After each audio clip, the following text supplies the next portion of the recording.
My boots thudded against the hardwood, the day's weight sinking into my bones. The house smelled familiar. Roasted chicken, vanilla candles, a trace of my wife's perfume, but something was wrong. They were all there on the couch, my wife Laura, my mother, my sons, and Tom, my best friend, my brother in all but blood. "What's going on?" I asked, the air thick with an unspoken tension.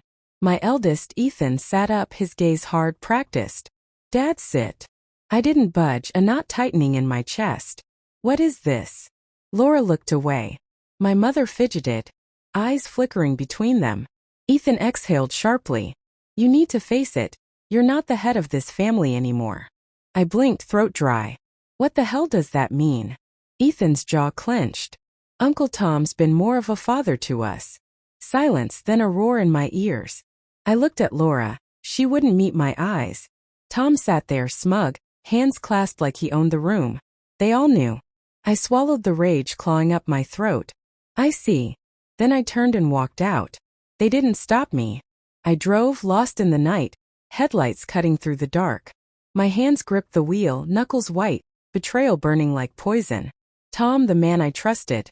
Laura, who vowed forever. My sons, my own blood. I'd built everything for them, bled for them, and this was their repayment. Stripping me of my place, my pride. I pulled into an empty lot, breath ragged, shaking. My phone buzzed, I ignored it. I pictured Tom in my house, my chair, wearing my life. They thought they could erase me. They didn't know who they'd betrayed. I opened my phone and started making calls. For 2 weeks I planned in silence. No outbursts, no begging. I became a shadow watching. First the bank, the house, cars, and assets were in my name. I moved everything to a new account and froze the rest. Then a lawyer, divorce papers, custody claims, and a dossier on Tom's past. Debts, failed ventures, rumors of fraud. I hired an investigator.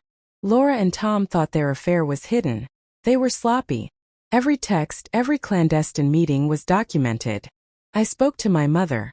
She'd gone along out of fear, but fear shifts. When she saw the tide turning, she flipped. Finally, I set the trap. I returned home one evening, shoulders slumped, feigning defeat. Laura and Tom were in the living room, a bottle of wine between them, my sons absent.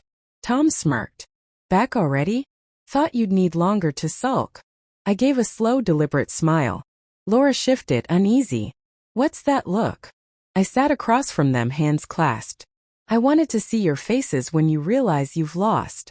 Tom laughed, dismissive. "Lost? You're done, man. The kids chose me. Laura chose me." I pulled out my phone and played a recording. Laura's voice echoed. "I don't love him, Tom. He was just the safe bet." Her face went white. Tom froze. I swiped to another file, Tom's voice.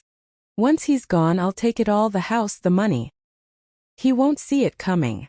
He lunged to his feet, furious. "You." I raised a hand. "Sit." He hesitated. I let the silence linger, then leaned in. "You thought you'd steal my family, my life. But power belongs to those who hold it." Tom's fists clenched. "What did you do?" I tilted my head. "The accounts are frozen. The house? Not yours anymore. Laura?" I slid a folder across the table. "Divorce papers. And with that recording, I'll get full custody." She gasped, grabbing the papers, hands trembling. "You can't."